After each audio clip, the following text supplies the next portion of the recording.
hal ya. Yang pertama itu subkontraktor ataupun supplier, dan yang kedua itu international contracting ya.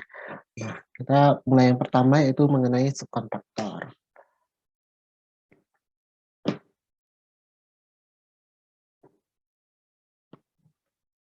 Apa sih subkontraktor? Subkontraktor itu adalah orang ya yang memang atau badan usaha ya yang menjadi bawahannya si kontraktor utama yang berfungsi atau berperan untuk membantu pekerjaan kontraktor utama.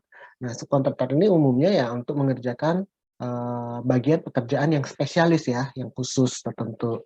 Misalnya ya subkontraktor pekerjaan baja ringannya gitu ya dan lain-lainnya. Nah, kemudian ada supplier, supplier atau pemasok ya bahasa Indonesianya. Nah, supplier ini juga macam-macam. Ada banyak sekali vendor ya untuk yang sebagai pemasok di industri konstruksi ya. Misalnya supplier beton ready mix ya kan, itu paling umum. Kemudian ada supplier besinya ya, besi betonnya. Kemudian ada supplier batanya ya, bata ringannya misalnya, dan lain-lain sebagainya. Nah, ini contohnya aja ya. Ada banyak lah subkontraktor ya kan. Kemudian ini juga contoh ada banyaklah supplier yang terlibat dalam pekerjaan konstruksi. Jadi dalam satu proyek konstruksi itu selalu melibatkan banyak sekali pihak ya, tidak hanya sekedar pemilik proyek dan kontraktor utama, tapi juga ada suppliernya, ada subkontraktornya, ada orang-orang lain yang terlibat ya, konsultannya. Oke, nah ini adalah secara umum gambaran secara umum untuk proyek-proyek yang tipenya itu konvensional ya kan, maupun design and build ya seperti ini ya. Jadi memang ada yang disebut kontrak utama ya kan, atau main contract.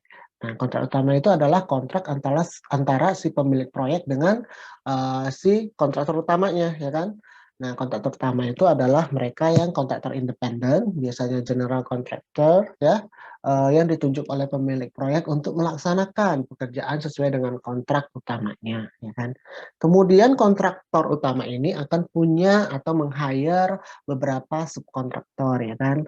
Nah, subkontraktor ini dipekerjakan oleh kontraktor utama ya kan, dan tidak memiliki hubungan kontraktual dengan si pemilik proyek ya kan, maupun dengan subkontraktor lainnya, karena kontrak subnya kontrak kontrak sub ini ya antara si subkontraktor A dengan si kontraktor utamanya. Jadi satu kontrak pertama mungkin dia akan punya beberapa kontrak sub gitu kan ya. Nah, karena ya tergantung seberapa banyak subkontraktor yang dia hire atau dibutuhkan untuk membantunya di dalam pelaksanaan pekerjaan di proyek. Kemudian bisa saja sih ya subkontraktor ini kemudian punya sub lagi ya kan. Nah, itu kita sebut sub kontraktor gitu ya. Nah, ini ya dipekerjakan oleh si subkontraktor. Misalnya ini ya karena kita tahu mungkin ini ada project mix use ya kan, project yang besar sekali. Kemudian ada kontraktor utamanya ini kemudian dia subkan gitu ya satu bagian pekerjaan. Nah, si subkontraktor itu satu bagian pekerjaan ini kemudian mesubkan lagi sesuai dengan pekerjaan spesialisnya ya. Itu bisa saja gitu ya. Nah, pertanyaannya, mengapa si kontraktor utama kemudian membutuhkan subkontraktor untuk melakukan pekerjaannya? Yang tentu yang pertama itu alasannya karena adanya pekerjaan spesialis ya, pekerjaan yang membutuhkan kekhususan. Nah, biasanya pekerjaan-pekerjaan ini memang menjadi spesialisnya si subkontraktor ya kan. Dengan dia meng-hire ya kan, meng-hire subkontraktor mungkin itu akan lebih efisien ya dalam hal pelaksanaan pekerjaan, sehingga bisa secara sequence dan secara apa namanya concurrent ya. Nah, concurrent dia bisa melaksanakan pekerjaan. Jadi itu ada dua alasan utama mengapa kemudian kontraktor utama meng-hire ya, membutuhkan subkontraktor. Nah, isunya yang paling umum adalah seberapa besar sih ya porsi pekerjaan yang bisa diserahkan oleh kontraktor utama kepada subnya ya. Nah, ini umumnya tidak ada tidak ada apa namanya, tidak ada pakemnya gitu ya. Tapi ya memang mungkin, dibutuhkan penelitian lebih lanjut lah terkait dengan, mana sih yang lebih efektif. Tapi sebenarnya sih ya itu tergantung dengan kesepakatan di dalam kontrak ya. Kalau misalnya di dalam kontrak utamanya itu sudah dibatasi ya, oh kontraktor utama tidak boleh memberikan, kontrak sub sebesar lebih dari 20% dari nilai total pekerjaan. Itu bisa-bisa aja, itu disepakati gitu kan di dalam kontrak, eee utamanya. Tapi umumnya ya tidak ada ya, tidak ada dan itu sebenarnya tergantung pada, eee eee, apa namanya, kebijakannya si kontraktor utama ya, dia butuh nggak sih, meng-hire subkontraktor ya untuk membantunya dalam melaksanakan pekerjaan. Kalau semuanya dia semua bagian pekerjaan kemudian dia, apa namanya, dia subkan, ya itu sebaiknya ya dia bukan sebagai kontraktor ini ya, bukan tipe kontrak yang konvensional atau desain, tapi mungkin lebih ganti lagi ke manajemen contracting gitu ya. Jadi dia lebih berperan sebagai seorang, manajemen konstruksinya gitu kan ya, beda lagi gitu ya. Tapi umumnya ya memang itu tergantung kebijakan. Karena kan kenapa? Karena ya sebenarnya ya itu daging ya, kalau istilah proyek ya itu daging, kita masa memberikan daging sebanyak-banyaknya ke, orang lain misalnya kan ya. Pasti kan, kontraktor juga pengen dapat dagingnya gitu kan ya, profitnya. Nah, tapi ya inilah, ini masih isu terkait dengan seberapa besar sih porsi pekerjaan yang dapat diberikan oleh kontraktor utama kepada subnya, ya tergantung kalau saya ya, tergantung dengan kesepakatan dan kebutuhan si kontraktor utamanya. Sebenarnya boleh nggak sih kalau misalnya kontraktor utama tidak perlu meng-hire subnya, boleh-boleh saja gitu ya. Ada nggak proyek yang tidak ada subnya sama sekali? Ada aja ya, tapi itu biasanya umumnya ya proyek-proyek kecil lah ya kan. Nah cuman kan, kalau itu artinya si kontraktor utama harus punya orang-orang yang memang mumpuni ya dalam hal terutama pekerjaan-pekerjaan spesialisnya gitu kan ya. Nah, kalau tidak dikelola dengan baik ya, masalah subcontracting ini dapat menyebabkan, munculnya permasalahan-permasalahan lain ya di dalam, manajemen proyek ya kan. Yang paling pertama samalah seperti, pemilik proyek ketika dia kemudian memilih atau menunjuk seorang kontraktor utama, nah sekarang kebalik nih, kontraktor utama bukan kebalik sih ya, sekarang peranannya itu berubah, yaitu artinya kontraktor utama sekarang seolah-olah seperti, si pemilik ya, dia akan menyeleksi subkontraktor mana yang kemudian akan dia pilih untuk membantunya melaksanakan pekerjaan. Nah, penyeleksian subkontraktor ini, ya tentu dia harus melihat ya kan, eee, banyak aspek ya terkait penyeleksian subkontraktor, bona fide-nya ya kan, kemudian, pengalaman kerjanya, kemudian penawarannya, metodenya, samalah seperti bagaimana pemilik proyek itu kemudian melakukan tender terkait dengan kontraktor utama, cuma mungkin di sini dalam lingkup lebih kecil gitu ya. Nah, mengapa kemudian, kontraktor utama ini perlu melakukan penyeleksian seperti ini? Ya tentu untuk memastikan agar tidak terjadi, miskoordinasi ya kan. Umumnya terjadi keterlambatan di proyek itu, bisa disebabkan banyak hal, tapi paling umum itu terkait dengan koordinasi ya kan. Tidak adanya koordinasi atau, bukan tidak ada, tapi tidak baik gitu ya koordinasi yang dilakukan gitu kan ya. Mungkin ada satu 2 hal yang sehingga tidak ada tidak saling percaya gitu ya antara kontrak pertama dengan subnya gitu kan ya. Nah ini semua bisa menyebabkan masalah koordinasi ya kan dan akibatnya apa ya, akibatnya, eee, jadinya ya bakal telat dan merugikan, eee, pihak yang meng-hire-nya gitu ya. Kemudian ada terkait safety performance, itu perlu dilihat ya. Low quality ya, subkontraktor yang belum punya pengalaman atau mungkin dia subkontraktornya itu, pengalamannya jelek ya, artinya, rekam jejaknya itu jelek ya, misalnya dia sering menggunakan material yang tidak sesuai dengan yang disepakati gitu kan ya, sehingga low quality. Nah ini kan harus antisipasi dulu ya, dicek dulu oleh si kontraktor utama sebelum dia kemudian meng-hire si, subkonnya ya. Kemudian ya ada isu lagi terkait dengan payment ya kan, pembayaran sub. Nah ini banyak juga ya. Nah, secara umum ada 2 jenis subkontraktor, ada NSC ya, Nominated Subcontractor, dan DS, Domestic Subcontractor. NSC itu adalah subkontraktor yang ditunjuk oleh pemilik proyek maupun konsultan MK ya untuk membantu pelaksanaan pekerjaan kontraktor utama. Proses seleksi dan penunjukan ditentukan oleh pemilik proyek ataupun konsultan MK-nya ya. Jadi dia bisa saja langsung ditunjuk langsung oleh si pemilik proyek gitu kan ya. Nah, biasanya di sini sudah dituangkan di dalam BQ-nya si kontrak utama ini, oh ini ada nilai prime cost sum ya. Nah, kalau kita tahu baca ada prime cost sum itu adalah berarti ada bagian item porsi pekerjaan yang diperuntukkan untuk satu subkontraktor yang dinominasikan gitu ya. Nah, biasanya ini merupakan spesialis kontraktor spesialis yang memiliki keahlian di bidang tertentu dan biasanya sudah memiliki rekam jejak untuk bekerja dengan si pemilik proyeknya gitu ya maupun konsultan MK-nya. Kemudian ada domestic subcontractor ini yang subkontraktor yang kemudian ditunjuk sendiri, dipilih sendiri oleh si kontraktor utamanya, ya kan.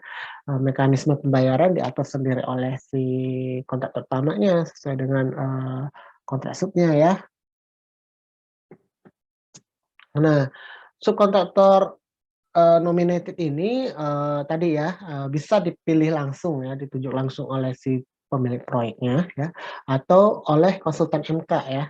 Nah, kemudian ada beberapa kondisi atau alasan yang menyebabkan pemilik proyek itu kemudian menunjuk subkontraktor ya, nominated ini.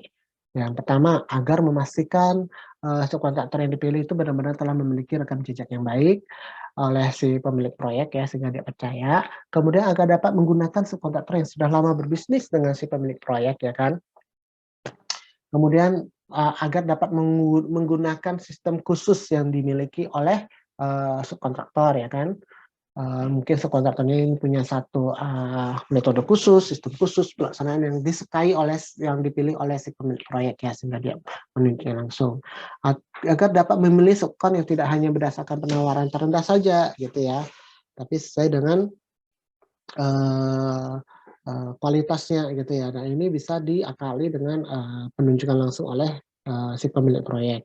Kemudian agar dapat memulai pekerjaan khusus tertentu yang hanya dapat dikerjakan oleh spesialis ya, bahkan sebelum kontrak pertama ditunjuk. Kenapa? Karena kan sudah ada bagian item pekerjaan yang dianggarkan itu sebagai prime cost sum ya, sehingga misalnya dia masih melakukan tender gitu kan ya, tapi dia pengen ini sudah lahannya sudah siap, ini ada bagian item sub yang bisa dikerjakan dahulu, ya udah gitu ya, bisa saja gitu ya. Atau agar konsultan perencanaan dapat memastikan kualitas desain dari si subkon spesialisnya gitu ya. Nah, kontraktor utama berhak untuk mengajukan keberatan ya kepada si pemilik proyek maupun konsultan MK terkait dengan penunjukan si subkontraktor ini gitu ya. Keberatan ini harus disertai tentu dengan alasan ya maupun bukti-bukti. Oh ini ada ternyata dia pernah gagal loh mengerjakan proyek di sini, atau ini dia tidak ini gitu kan ya. Nah, tapi ini keberatan kontraktor utama ini harus meyakinkan bahwa subkontraktor yang ditunjuk ini ya, nominated subkontraktor ini tidak memiliki kompetensi yang cukup ya. Sumber dayanya mungkin dia juga kurang gitu ya. Dia bisa menunjukkan bukti, oh ini si NSC-nya ini sudah punya banyak proyek nih, 1, 2, 3, 4, 5, 6, padahal sumber dayanya kurang ini, nggak mungkin dia bisa melakukan membantu di sini gitu kan ya. Nah, itu juga harus disampaikan ya keberatan seperti itu.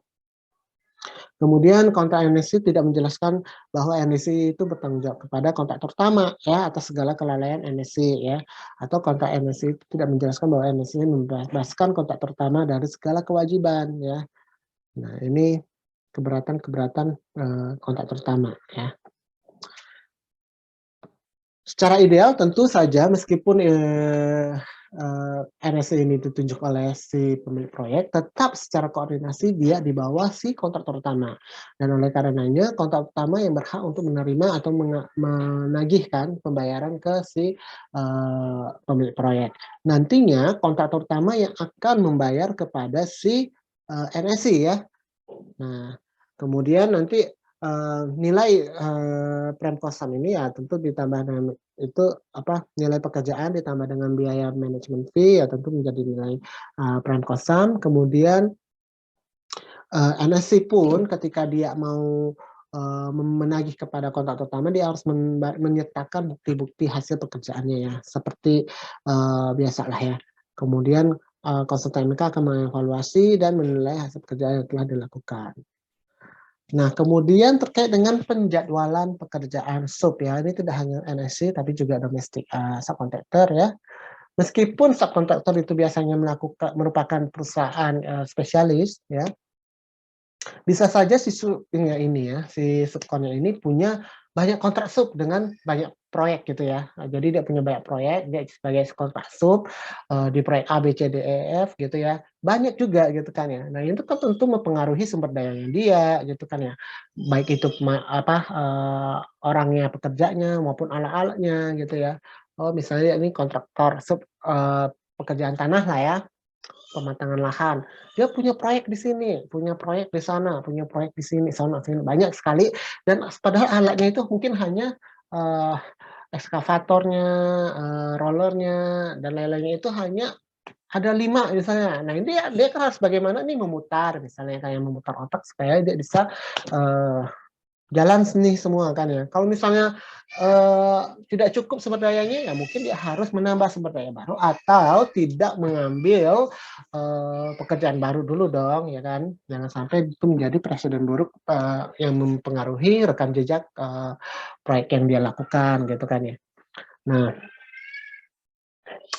ini ya jadi inilah ya sama seperti halnya kontraktor, utama bisa saja mereka punya banyak proyek. Nah, ini kan kalau kontraktor tapi kan lebih, punya banyak sumber dayanya lebih kuat, modalnya lebih besar gitu kan ya. Jadi di sini subkontraktor harus, seefisien mungkin lah ya dalam hal pemutaran, memutarkan, sumber daya yang mereka miliki ya. Bagi kontraktor utama, prinsipnya tentu adalah bahwa pekerjaan subnya ini harus selesai, sesuai dengan durasi yang disepakati ya di dalam kontrak subnya dan tidak boleh mengganggu penyelesaian keseluruhan pekerjaan kontraktor utama. Misalnya durasi pekerjaan secara keseluruhan itu 1 tahun. Nah, pekerjaan sub ini mungkin cuma 3 bulan gitu kan ya. Nah, ini kan dituangkan di dalam kontrak sub. Cuman selama 3 bulan ini ya dia tidak boleh sampai delay misalnya kan ya, atau mengganggu pekerjaan, utamanya gitu ya.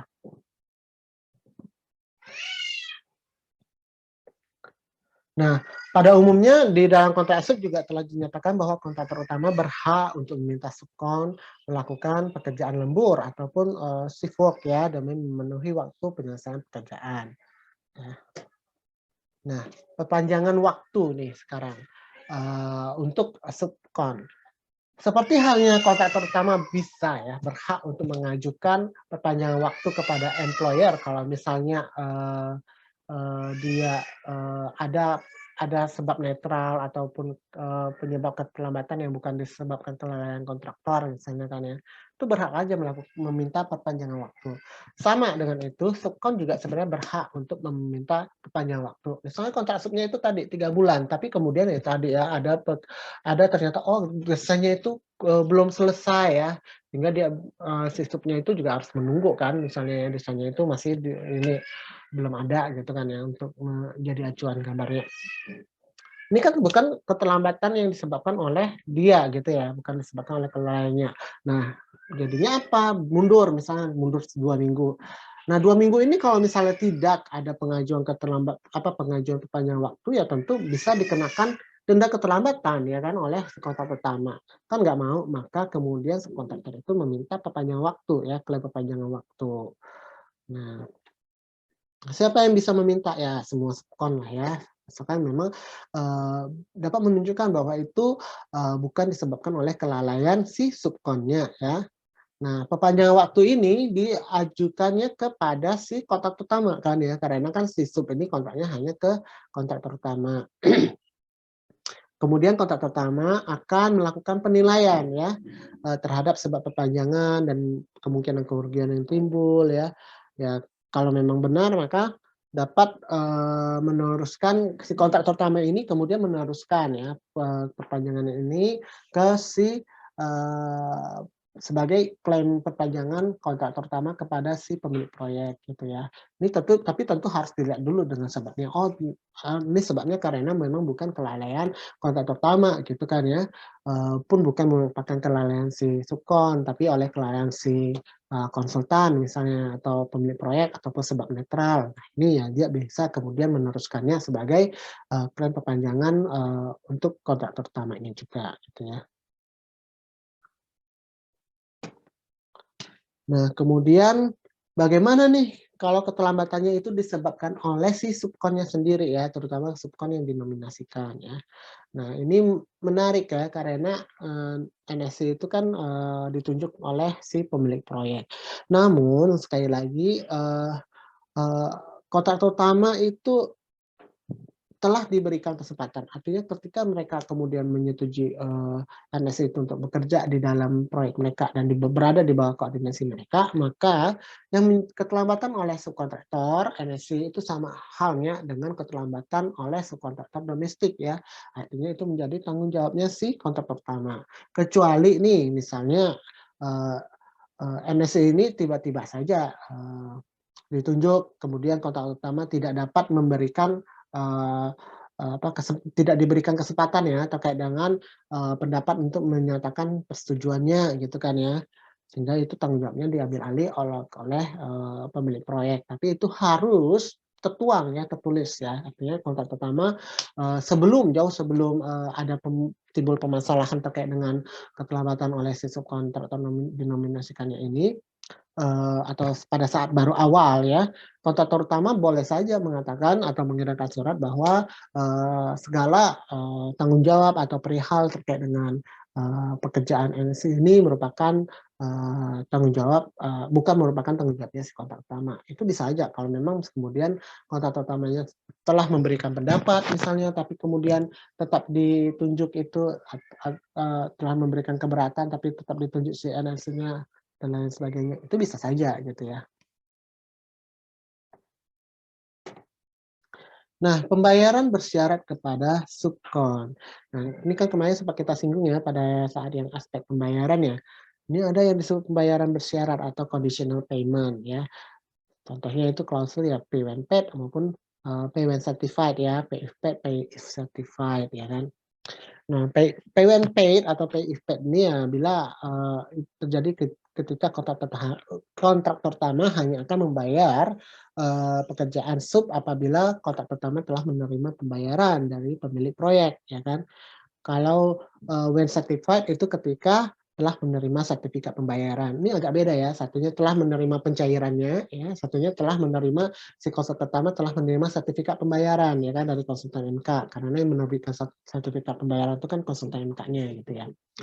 Nah ini, Eee, dampaknya juga berbeda gitu ya.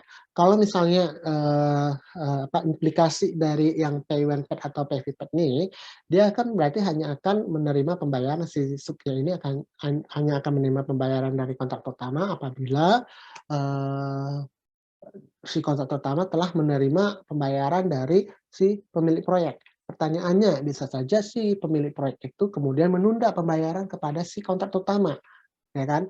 Karena ada penundaan itu, maka tentu pembayaran kepada si subnya juga akan ditunda, karena kan kontrak pertama belum menerima pembayaran, gitu kan ya. Padahal ini kan, bukan sesuatu yang kemudian, bisa bisa saja itu penundaan itu bukan disebabkan oleh kelalaian si subkontraktornya, tapi mungkin kelalaian kontraktor utama ya. Pemiliknya bilang, "Ini kamu belum beresin nih," gitu kan ya, "saya tunda dulu nih pembayaran," gitu kan ya. "Ini masih harus diperbaiki," atau apa gitu ya.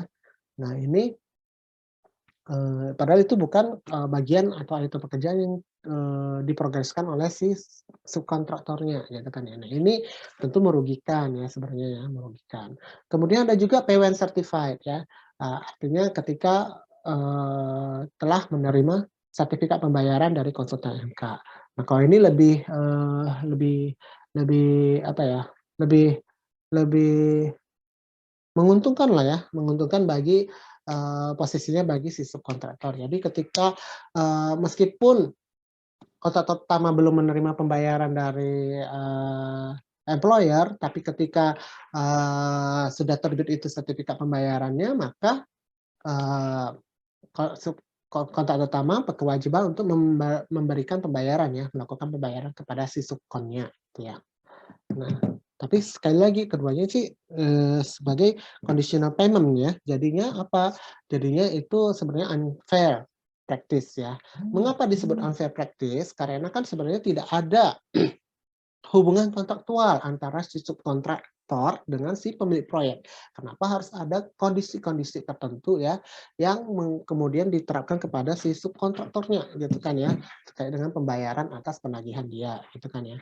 Tentu harusnya idealnya dan umum lah ya sebenarnya, umum dilakukan oleh, praktek kita kalau misalnya untuk terutama untuk kontraktor-kontraktor besar, ya kalau misalnya pekerjaan subnya itu sudah selesai, subnya itu kan akan menagih ke si kontrak utamanya, memberikan, terminnya gitu kan ya. Umumnya ya kontrak utama akan membayar kan, melakukan pembayaran. Dia mengecek kemudian melakukan pembayaran sesuai dengan progres yang telah dicek ya, di-review gitu kan ya. Tanpa harus menunggu pembayaran dari, pemilik proyek ataupun tanpa harus menunggu terbitnya sertifikat pembayaran gitu ya. Itu kondisi idealnya, gitu kan ya. Makanya, ketika subkontraktor dihadapkan pada klausul yang ini tadi ya, pay when paid ataupun pay when certified ini, maka terdapat resiko ya, ada pengalihan, resiko yang dialihkan oleh kontrak utama kepada si subkontraktornya ya.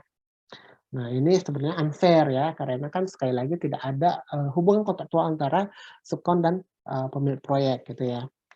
Nah pertama ya tentu karena subkon juga tidak mengetahui isi kontrak menkonnya ya kan, dan ada resiko-resiko lain yang bukan di dalam, kewenangannya maupun di dalam, tanggung jawabnya si subkon, tapi kenapa dia harus kemudian menanggung akibatnya gitu kan ya. Nah ini adalah, unfair practice dari conditional payment. Tapi sayangnya ini masih terjadi gitu kan ya.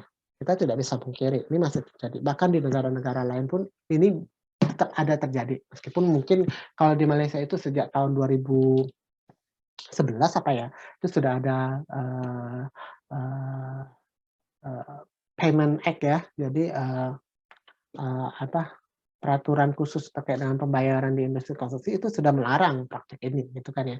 Tapi mungkin, kita masih ada gitu loh. Nah inilah yang harus kemudian kita dorong agar pemerintah aware dengan hal ini, ya kan, dan ya tidak tidak merugikan lah ya, UMKM. Mereka kan sebenarnya subkon ini, perusahaan-perusahaan kecil gitu ya, yang perlu didorong gitu ya. Kalau bagi saya sendiri pribadi ya subkon ini adalah cikal bakalnya kontraktor, masa depan gitu kan ya. Semua kan harus dimulai dari titik bawah gitu kan ya, yang kecil. Subkonnya ini ya jangan dimatikan gitu loh, tapi harus dibina, didorong supaya mereka bisa terus berkembang berkembang semakin besar menjadi, kontraktor utama gitu kan ya. Dari kontraktor utama kemudian bisa menjadi, pemilik proyeknya gitu kan ya misalnya, ya kan? Nah eee, ini terkait dengan case tadi ya. Kalau misalnya, nanti ujian itu kalian ada menemukan studi kasus, maka bagaimana sih cara terbaik untuk menjawabnya? Itu dengan menerapkan IRAC, principle ini ya, rules ini. Yang pertama itu, I-nya itu adalah harus dijabarkan dulu isunya ya, kemudian yang R-nya itu ya, rules-nya ya atau teorinya itu dijabarkan, oh ini terkait ini, isunya ini terkait ini, jadi ini sebenarnya rules-nya atau teorinya ini terkait dengan ini gitu ya.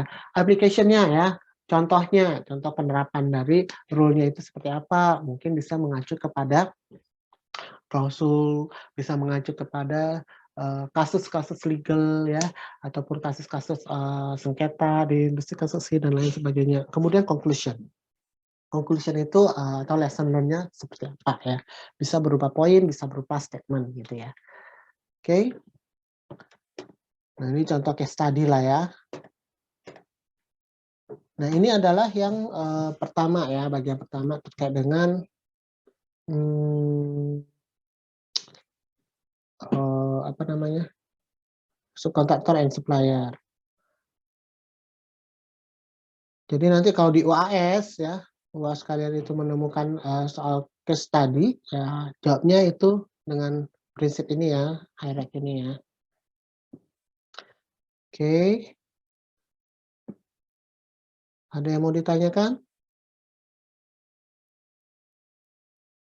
Nggak ada ya, kalau nggak ada saya lanjut dengan, Gimana? yang kedua yaitu international contracts ya. Udah kelihatan. Nah,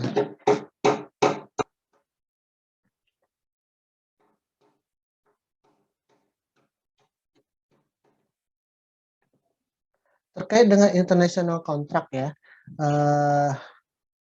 yang pertama kita lihat dulu ya, bisa nggak sih kita kemudian kalian nih ya, nanti kalau ketika lulus kemudian bekerja di luar negeri? Bisa dong gitu ya. Contohnya kayak kakak kelas kalian, Jessica ya kan, sekarang di Jepang. Nah ini jadi, eee, saya selalu menganjurkan ke mahasiswa-mahasiswa untuk kemudian cobalah exposure ya ke luar negeri gitu kan ya, pergi keluar gitu kan ya.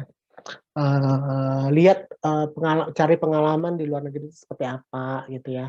Tidak harus, tidak harus jauh-jauh gitu kan ya, misalnya mau di Malaysia pun boleh gitu ya, Singapura boleh gitu ya, asalkan ada kesempatan ya pergi aja. Dan lagian kebutuhan terkait dengan, insinyur terutama MK ya di bidang konstruksi itu besar gitu ya, selalu ada QS, project management ya, construction management itu selalu ada ya. Nah, mmm, cuman kalian perlu, melihat kenyataan ya. Mungkin kalian mengekspektasi bahwa luar negeri itu kalau pekerjaannya seperti ini, tapi bisa saja seperti ini gitu kan ya, realitinya gitu ya. Kalian mengharapkan, oh safety-nya, eee, tinggi gitu kan ya, semuanya safe gitu kan ya di lingkungan konstruksi. Tapi bisa jadi juga enggak gitu kan ya. Kalian mengharapkan misalnya duitnya besar gitu ya, gajinya besar, ya belum tentu juga gitu kan ya. Nah ini contohnya, hourly salary ya, jadi, upah per jam untuk pekerja konstruksi ya, dalam dalam dolar US ya, kalau di Hong Kong itu paling tinggi tuh 17, dolar, makanya banyak orang-orang, yang kerja di Hong Kong gitu ya, kerja konstruksi di Hong Kong. Kemudian, US ya, 16 dolar, Germany hanya 14, Australia 13 ya, UK 9, Indonesia 1,25 dan, New Delhi, India itu 0,63 ya. Nah ini tapi ini, sudah data agak lama gitu ya, 2013. Eee, ya bisalah cara, makanya dari itu kalian perlu melihat gitu ya, potensi kira-kira kemana nih ya kan, yang, selain kalian exposure dengan, apa, pengalaman di luar ya, pengalaman bekerja di luar, tapi juga jangan kerja yang murah juga gitu ya, tapi karena harus melihat juga, pandai-pandai mencari juga gitu ya, di negara mana gitu. Nah ini juga samalah rate-nya ya, construction ini sebenarnya cukup tinggi ya untuk rate, eee full time worker-nya ya. Nah, karena adanya pengaruh globalisasi, kemajuan teknologi ya, memainkan, peranan, penting ya dalam industri konstruksi suatu negara. Cukup banyak kemudian negara-negara luar itu yang, mereka kekurangan sebenarnya ya dengan, pekerja industri konstruksi ya kan. Maka dari itu terbuka kesempatan bagi kita ya untuk kemudian, bekerja di luar ya. Nah, bagi, kontraktor ataupun bagi, perusahaan-perusahaan yang mau Indonesia yang mau ekspansi keluar misalnya Waskita itu pernah proyek di Arab Saudi, di UAE ya kan, Wika itu ada di macam-macam lah ya, banyak ya, Syria misalnya.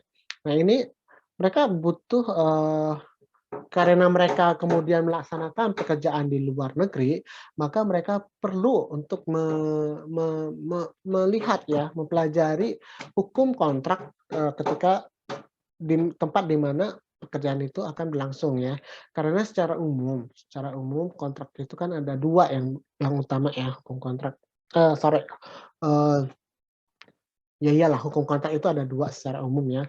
Yang itu yang mengikuti common law ya, hukum umum yang Inggris maupun, yang mengikuti civil law ya, civil law, hukum sipil ya, kode sipil, dari Prancis ya kan. Kalau common law ini biasanya diikuti atau diberlakukan di negara-negara persekutuan Inggris ya, Inggris Raya, Malaysia, Singapura, eee, Aussie ya, US, bagian-bagian dari negara bagian, Amerika yang dulunya masih berada di pengaruh Inggris gitu ya. Kemudian kalau kalau sipil itu ya civil court itu ya, eee, negara-negara bekas-bekas jajahan Eropa ya, daratan, seperti Belanda, kemudian Prancis gitu ya, itu mengikutinya civil law ya, seperti Indonesia civil, China itu sivil ya, tapi kalau kalau Hong Kongnya ya kan, Hong Kongnya itu kan sempat merupakan koloni Inggris, jadi Hong Kongnya itu, common gitu kan ya, common law. Nah ini perlu pemahaman terkait perbedaan antara sivil dan common law. Sebenarnya common law ini merupakan turunan dari sivil, karena dulunya itu kan yang ada itu sivil ya, yang paling awal. Kemudian, berkembang ada common law gitu ya. Nah, pertimbangan apa yang harus diperhatikan ya untuk kontrak internasional? Yaitu aspek-aspek dan resiko-resiko ya, terkait dengan tadi ya, kestabilan pemerintah di sana. Nah ini perlu menjadi perhatian utama, terutama di negara-negara yang, eee, rawan konflik ya. Nah, seperti contoh dulu itu teman saya itu ada yang melakukan pekerjaan di Syria ya kalau nggak salah ya. Nah itu kemudian karena perang saudara ya kan, jadinya, semuanya dipulangkan gitu ya. Nah ini terkait dengan kestabilan pemerintahan ya. Kemudian bahasa yang dipergunakan, apakah bahasa Inggris ya sebagai bahasa pengantar umum atau ada bahasa-bahasa lainnya yang harus kuasai. Kalau misalnya negara di Arab nih, misalnya saya waktu itu di Arab, maka harus meng-hire orang yang bisa bahasa Arab gitu kan ya. Kemudian kualitas pekerja lokal. Nah, sekali lagi karena kita kontraktor, misalnya kita kontraktor, asing ya di sana ya kan, maka kita samalah seperti kontraktor asing yang bekerja di Indonesia harus punya kewajiban untuk meng-hire pekerja lokal ya kan. Berapa persen misalnya ya, 20%, 30%, tergantung kebijakan pemerintah setempat ya. Nah, ini kita perlu mempertimbangkan kualitas pekerja lokalnya, apakah bisa mereka kerja atau karena mungkin mereka belum punya keterampilan ya kan, sehingga harus diberikan keterampilan terlebih dahulu atau bagaimana ya. Kemudian terkait dengan kontrol ekspor dan importnya ya, kemudian terkait dengan perundang-undangan dan perizinan setempat, pergerakan uang ya. Nah ini nih juga, menarik ya karena kan kita dibayar sesuai dengan mata uang di negara tersebut gitu kan ya. Nah ini bagaimana inflasi ya kan, ataupun ya fluktuasi, mata uangnya itu kemudian dapat mempengaruhi keuntungan ya, profit dari, pekerjaan kita di sana gitu ya. Kemudian hukum perburuhan di sana ya, etika, budaya, adat, setempat ini juga sangat berpengaruh ya. Misalnya itu ekstremnya seperti, di Arab ya waktu itu, ya kalau pas, eee, Ramadan, ya nggak boleh kerja misalnya kan ya. Kerjanya hanya, pas puasa itu hanya bisa maksimal 4 jam misalnya gitu kan ya. Atau pas dia, memang, kebiasaan. Kebiasaan di sana itu karena ya memang benar juga artinya, kerjanya itu harus dibuat 2 shift, jadi pagi sampai jam, 11, kemudian 11 sampai jam 2 itu nggak boleh kerja karena panas-panas sekali gitu kan ya, bisa orang pingsan misalnya kan ya kerja kalau, di situ. Kemudian nanti mulai lagi misalnya shift sorenya ya jam 3 sampai jam, 7 atau jam 8 misalnya seperti itu. Nah ini kan harus diketahui karena ini terkait dengan pemrograman ya, terkait dengan penjadwalannya nanti bagaimana. Kemudian hari libur ya, hari libur nasional dan hari kerja yang berlaku di sana, level penerapan teknologinya ya dan transfer teknologi, perpajakannya ya.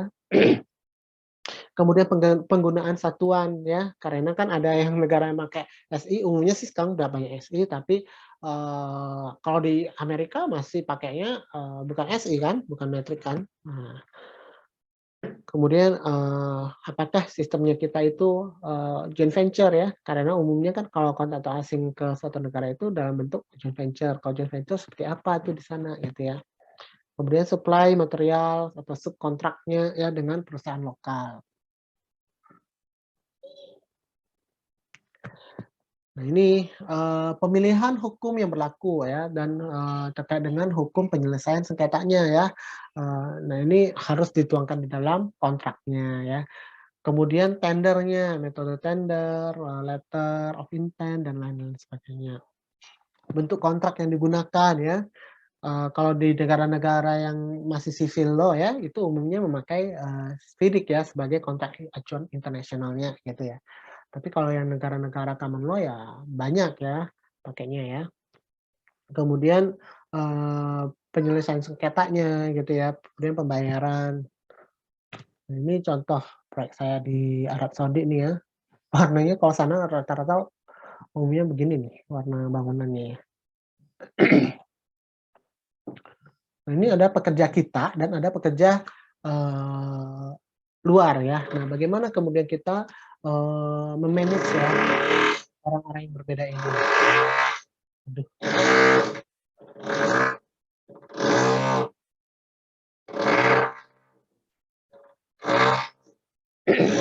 sebentar ya.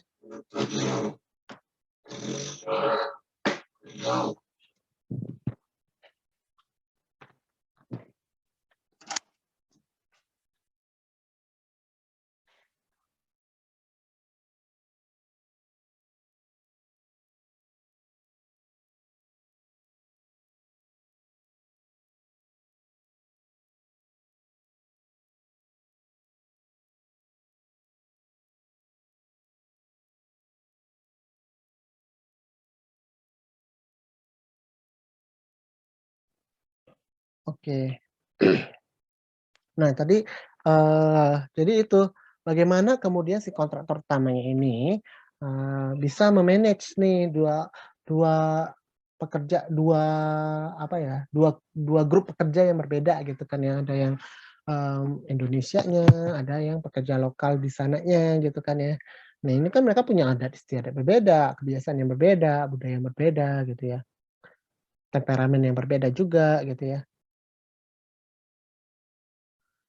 Nah, next kita juga tadi ya, harus melihat pada standard form yang digunakan.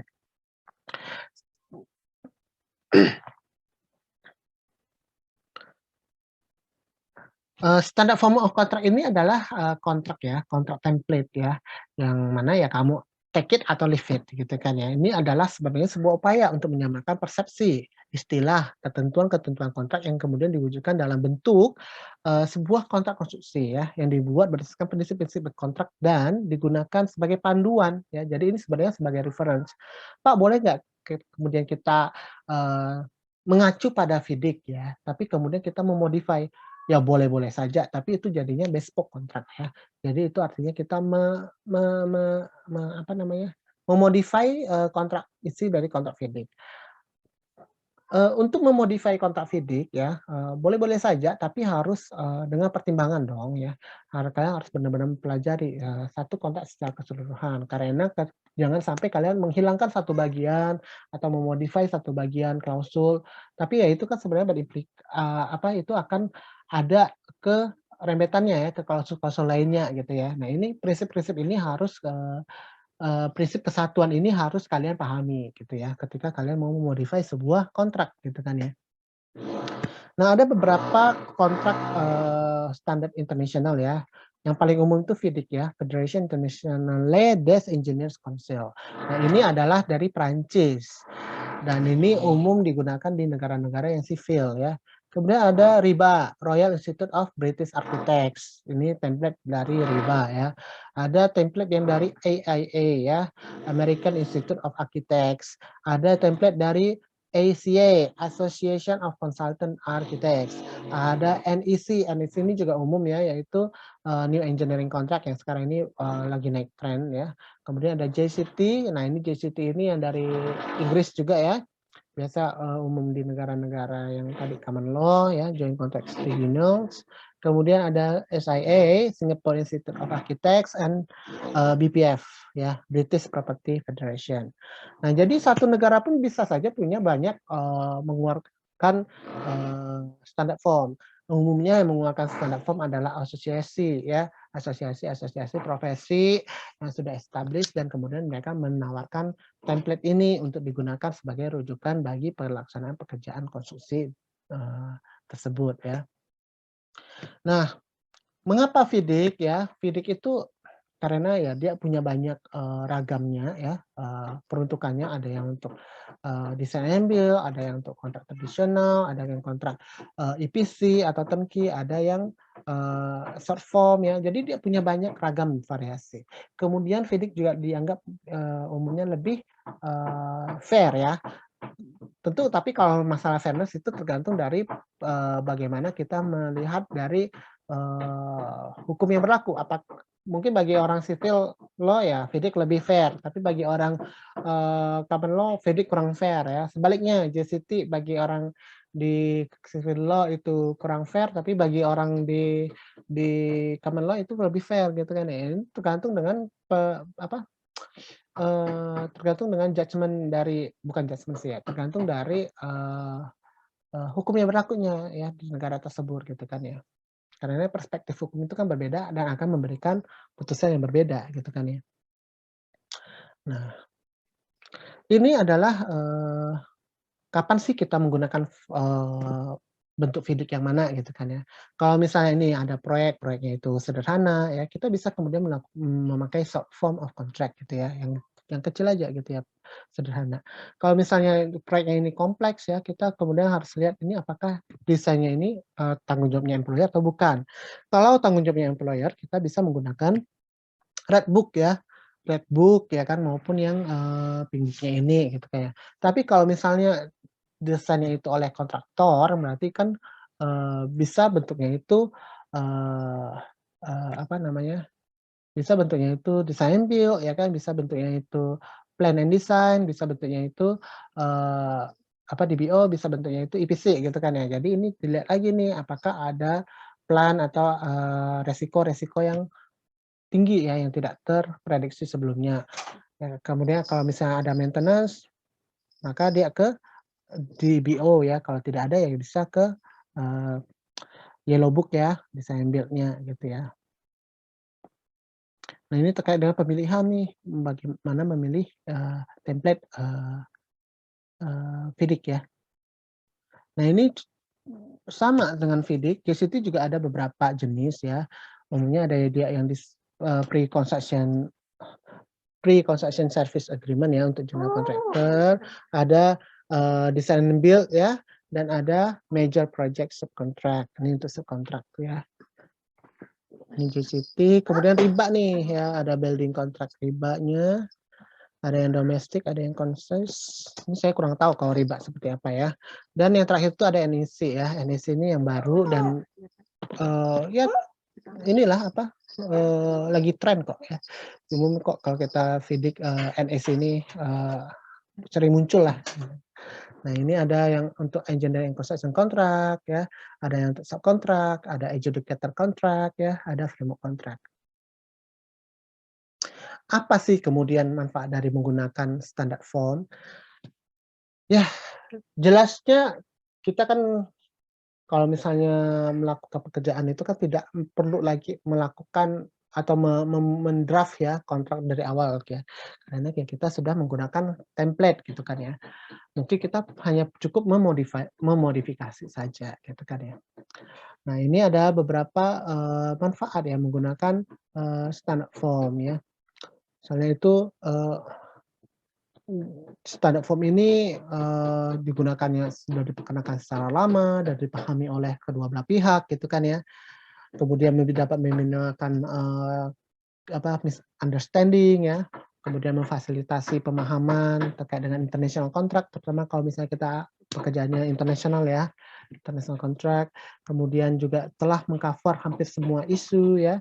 Kemudian kita dapat mempelajari possible result ya dari similar dispute ya, dari sengketa-sengketa yang sejenis ya kan, karena biasanya itu sudah ada pembahasannya ya, entah itu di artikel ataupun di kasus legal gitu ya. Kemudian kita dapat ya murah kok dapat beli standar formnya itu ya. Kemudian kita juga tidak perlu tadi ya mendraft dari awal gitu kan ya. Tapi kerugian ya itu belum tentu ya, belum tentu itu dapat suitable untuk semua project. Makanya seperti Fidik pun dia membuat beberapa jenis variasi standard form ya. Kemudian mungkin juga tidak cocok untuk satu jenis tipe proyek tertentu ya ataupun regulasi tertentu ya, sehingga perlu modifikasi ya. Nah, standard form ini juga biasanya thick ya, cukup tebal ya dan kompleks. Tapi sih sebenarnya ya masih sah-sah aja lah, hampir semua kontrak juga begitu gitu ya kalau menurut saya. Kemudian juga, eee, kit apa, eee, dia kalau misalnya kita hanya berpaku pada, template-nya ini ya, kita bisa saja menjadi lengah pada saat melakukan assessment maupun negotiation ya, pada saat kontrak, drafting period. Nah ini yang harus dihindari ya, karena Eee, pre-kontrak itu merupakan tahap yang krusial ya dalam hal kita menegosiasikan dan menyepakati semua, yang ini, yang akan dituangkan di dalam kontrak ya. Kemudian needs to be updated ya, harus di-update, secara reguler. Makanya seperti kontrak FIDIC pun, sekarang udah ada versi kedua gitu kan ya. Kemudian ya mungkin harus dimodifikasi ya, tergantung dengan kebutuhan proyek ya. Pada level tertentu itu akan mengurangi kreativitas, para pihak ya ketika negosiasi kontrak tadi ya, dan akan mengurangi competitiveness ya dari, pada saat, penawaran ya, tendernya. Tapi ya positifnya ya resikonya itu dapat didiskusikan, distribusi risiko itu dapat dipahami secara lebih mudah ya, karena tidak bias, kemudian, eee provide good understanding ya, memberikan, pemahaman ya, yang baik terkait dengan, kontrak konstruksi itu seperti apa dan prinsipnya seperti apa ya. Kemudian juga merupakan source of knowledge. Jadi kita seperti saya lah memberikan pengajaran terkait dengan MKK menggunakan FIDIC gitu kan. Jadi karena itu merupakan source of knowledge ya bagi, mahasiswa ya kalian ini ya. Kemudian dapat meningkatkan, efisiensi ya kan dan mengurangi cost terkait dengan negosiasi ya tadi ya. Jadi ini adalah beberapa, positif dan minuses ya dari, penggunaan standard form. Nah, apa sih challenge-nya?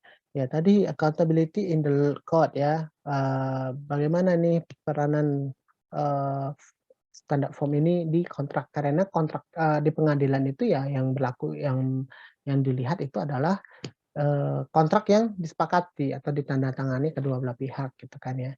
Kemudian conflicting regulations ya terkait dengan, eee regulasi yang saling bertentangan ya. Nah ini bagaimana, kemudian eee, di diputuskan oleh hakim di pengadilan. Tentu yang kalau hakimnya akan memutuskan mana yang, sesuai dengan, pemberlakuan di tempat itu, hukum yang ada berlaku di tempat itu, gitu kan ya. Kemudian lack of fairness ya, maupun professionalism.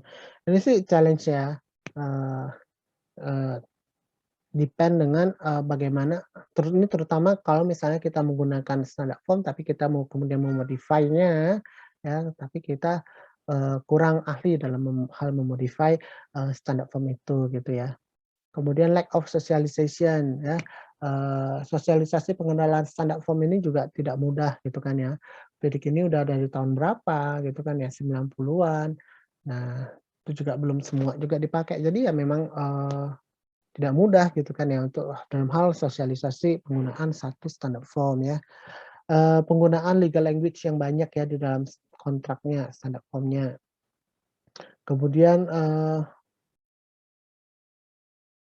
benefit yang kurang dari penggunaan standard form itu bisa jadi menjadi challenge-nya ya. Lack of awareness tadi, reluctant to change ya, malas untuk mengubah gitu ya, yang kebiasaan sehari-hari ya untuk beradaptasi dengan penggunaan standard form yang baru ini misalnya kan ya. eee, berpikir bahwa para pihak itu berpikir bahwa kontrak itu harus dibuat oleh orang-orang legal ya, padahal enggak ya. Kontrak itu bisa dibuat oleh siapa saja yang memang memiliki kecakapan untuk membuatnya. Nah, orang yang mau cakap untuk membuatnya ini kan kalau mau membuat kontrak konsesi ya tentu harusnya melihat dari rujukan ya. Kalau rujukan ya dari standar form lah gitu kan ya. Tidak harus, dibuat oleh, lawyer gitu kan ya, atau oleh, advokat gitu kan ya. Kemudian adanya kecenderungan untuk memodify standar form yang ada, ini juga sebenarnya sah-sah aja, sah gitu ya, cuman, harus diperlukan ketelitian lah dalam hal memodify itu sehingga satu kesatuan itu masih utuh gitu ya, tidak saling bertentangan tadi. Kemudian tidak adanya dispute ataupun sengketa yang terkait dengan, perlu sehingga memerlukan, standar form gitu kan ya. Nah ini juga mungkin di Indonesia belum gitu ya, tapi mungkin di luar negeri udah banyak gitu ya. Sehingga ya di luar negeri banyak kok yang terutama kalau kontrak-kontrak internasional ya, itu memang me merekomendasikan, tidak mewajibkan tapi merekomendasikan untuk melihat pada atau mengacu pada standar form misalnya FIDIC atau GCP ya, dan lain-lain sebagainya. Next itu ada pula Standard Method of Measurement ya, atau SMM. Nah ini juga sama nih kalau misalnya kalian sebagai QS, itu kan kalian akan menghitung ya kan, melakukan perhitungan, taking off, volume pekerjaan ya. Nah ini beda-beda kan cara kalian mengambil, taking off-nya gitu kan ya, ataupun persepsi atau eee, apa namanya, ya iyalah persepsi lah ya, persepsi, ini bagaimana cara mengambilnya, ini bagaimana, volume ini, dinyatakan ya dalam satuan apa nih, apakah meter lari, apakah meter persegi, ya kan, atau meter kubik. Nah ini maka diperlukan ada satu, dokumen yang disebut dengan Standard Method of Measurement ya, atau SMM.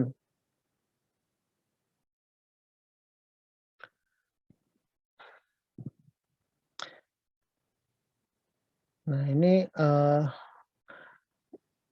misalnya proyek satu dia menggunakan SMM versi Hong Kong, proyek 2 dia menggunakan POMI ya, proyek 3 tidak ada standar yang harus dirujuk ya, jadi dia sesuai dengan, bagaimana si QS-nya itu kemudian menghitungnya aja.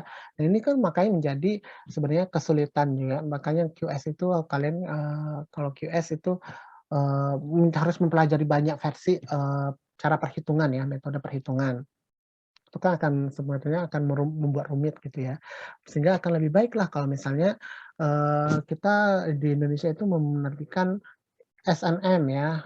Nah, sebenarnya di IKSI, Ikatan Kuantiti Survei Indonesia itu sudah menerbitkan, gratis bisa di-download ya di webnya ISMM ya, Indonesian Standard Method of Measurement ya. Eee, tapi itu sebenarnya mengacu pada versi yang lama sekali gitu ya, dan saya kira itu harus sebenarnya direvisi. Revisi either untuk, lebih memudahkan pemahamannya, maupun revisi terkait dengan, atau updating lah, update update ya, update, dengan yang terkini ini bagaimana cara perhitungannya yang lebih baik dan lebih efisien gitu ya. Akan menarik kalau misalnya kalian ke tugas akhir nanti, mau nih buat, penelitian, tugas akhir terkait dengan, revisi ISMM itu ya. Yang versi IKSI gitu ya. Karena belum ada direvisi dan sepertinya saya melihat perlu banyak, hal yang perlu di-update lah gitu ya. Nah ini adalah advantage dari penggunaan SMM ya. Bagi para pihak yang terlibat tentu dengan menggunakan SMM itu akan memberikan konsistensi, akurasi ya, dan keseragaman dalam hal prinsip-prinsip pengukuran ya. Kemudian provide, efisien cost control ya. Kemudian efisien reviewing proses ya, oleh third party ya. Biasanya kan kita menghitung kemudian kan akan direview oleh pihak ketiga gitu ya. Nah, pihak ketiga ini ketika mereka review juga akan mudah, "Oh ini berdasarkan SMM Hong Kong loh, oh ini berdasarkan POMI loh, oh ini berdasarkan ISMM loh." Nah, berarti dia dengan mengacu ke situ gitu ya. Kemudian arrangement ya, struktur BOQ-nya itu akan lebih baik ya karena mengikuti dengan struktur yang, dari dokumen SMM-nya itu ya. Kemudian provide data for cost analysis dan improve productivity serta meminimalkan unnecessary dispute lah, sengketa yang tidak diperlukan tuh nggak usah, di ini karena ya sudah selesai ya, sudah kita sesuai dengan, standar kok gitu ya. Kemudian, for employer ya, bagi si pemilik proyek tentu akan membantu dalam hal memberikan competitive standard price ya, karena antara satu, kontraktor dengan kontraktor lainnya akan memberikan nominal penawaran yang tidak jauh berbeda gitu ya.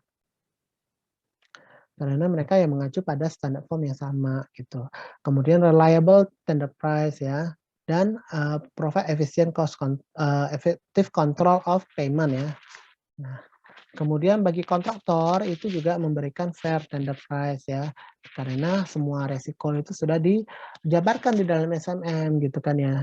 Sehingga mereka, lebih pastilah dalam hal menghitung, penawarannya gitu ya. Kemudian assist in pricing ya, membantu dalam hal pemberian memberikan penawarannya gitu ya. Dan, eee sebenarnya ya lebih murah ya tanpa harus kalian, si kontraktor itu misalnya meng-hire, pihak tertentu untuk menghitung ulang gitu kan ya. Tapi ya dengan menghitung in-house-nya si kontraktor dia bisa menghitung berdasarkan dari, standar SMM ini gitu kan ya. Sedangkan indirect benefit-nya yaitu tadi ya sebagai good source, for public education ya. Misalnya kalau kalian belajar, taking off, kemudian belajar apa tadi, quantification ya, itu kalian, bisa berdasarkan misalnya, SNM, ASNM ataupun, SNI. Tapi kalau SNI Indonesia itu kan lebih ke unit unit price ya, analisis harga satuan gitu kan ya. Kemudian bisa juga, provide a good reference for third party ya, bagi hakim ya, bagi arbiter ya, bagi negotiator ya, untuk menyelesaikan terkait dengan sengketa yang terkait dengan cost ya, biaya. Bagaimana ini biayanya kok klaimnya segini? Oh ini perhitungannya berdasarkan ini gitu ya. Nah itu bisa advance, memajukanlah, praktis di industri konstruksi sehingga lebih baik. Oke. Nah ini challenges-nya ya, di Indonesia ya. Terkait dengan, no regulation, belum ada enforcement body-nya ya, kemudian difficult kita ada ya yang ICSI, tapi itu sepertinya perlu, socialization-nya lebih harus diperkuat ya. Kemudian understanding-nya juga harus lebih, pemahaman mereka untuk menggunakan, ISMM juga harus lebih diperdalam gitu ya. Kemudian, mengembangkan SMM ini tidak mudah gitu ya, harus, memang yang ahli untuk mengembangkannya gitu kan ya. Kemudian, informal SMM itu banyak ya, yang SMM standard method yang informal, tapi hanya untuk satu lokal perusahaan yang menggunakannya gitu, ada gitu ya. Nah ini perlu, pemahaman dan penyeragaman lah gitu ya. Kemudian yang apa maksudnya, yang berlaku secara nasional sehingga memudahkan, semua perhitungan gitu ya. Kemudian applicability-nya ya, penerapannya itu bagaimana, acceptability penerimaan terhadap SMM-nya itu seperti apa ya. Kalau yang SMMX itu udah lama sebenarnya ada, cuman, bagaimana penerimaannya dengan kayaknya jarang dipakai untuk, ada dipakai, cuman mungkin tidak banyak, terutama untuk, proyek-proyek swasta ya, itu tidak banyak dipakai gitu ya. Kemudian adaptability-nya ya, kemudian local conformity-nya ya, dan reluctant to change ya. Nah ini adalah beberapa challenge terkait dengan, SMM itu gitu ya.